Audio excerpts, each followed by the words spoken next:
If you're keeping it safe, start with Bitcoin, start with an index fund like VTI, low expense ratio, a broad market. It's going to grow the value of your money. It's been proven to do this over time. It's one of the only things right now that you can invest in through Wall Street that has that has grown its value against inflation over time. It stayed ahead of it. It hasn't done it by a ton, mind you, but it has grown your value.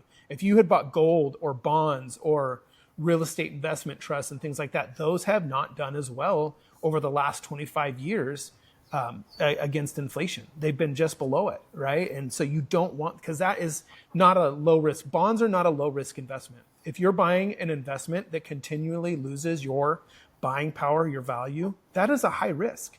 Like if you're putting your money in just a savings account in the bank and you're letting inflation eat its buying power up, even though they're paying you and the number is going up in your account, but what you can buy with it is going down, that is a risky investment. It is.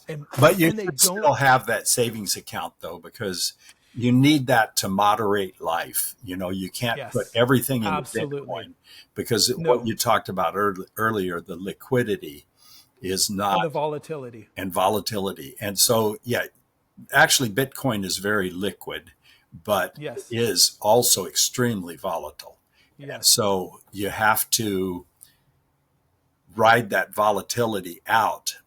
But if you've got like our water heater went out and we needed money for the water heater, so we've got our savings account buffer where we could go out and buy the new water heater on that instead of getting credit and going into debt or whatever. Right. So cash has its purpose. Yeah. Cash has US dollars, its purpose.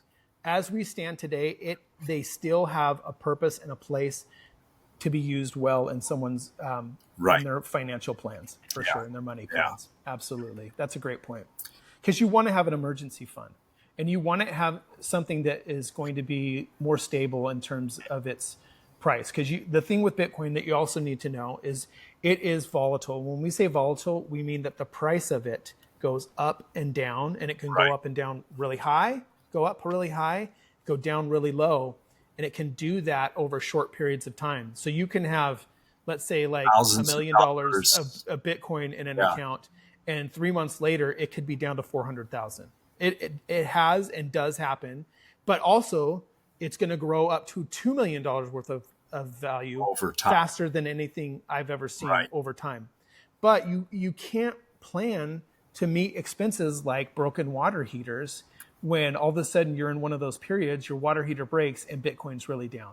So you do need to have some money. And I would say, especially over time, and I'll get more into this in another video, but you want to start working towards like 3 months of a 3-month buffer that you could live off of first. And then from there, you want to grow it to 6 months, and then a year, and then 2 years. And then I would say 3 years is probably as much as you ever need to do, because that'll allow you to ride out those waves of volatility with your other investments, because stocks are volatile too. The stocks are more volatile than cash. They have their ups and downs. Oh yeah, a lot more. There are big, what they call market corrections, where the price of everything in the market drops for a bunch of different reasons, bad news, good news, innovations, new technologies that wipe out old ones. It happens all the time. And so the price is not as stable. So you need that place to put your money, like an emergency fund, right?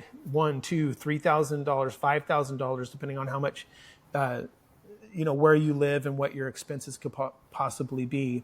Have that in a cash place, and then start building up your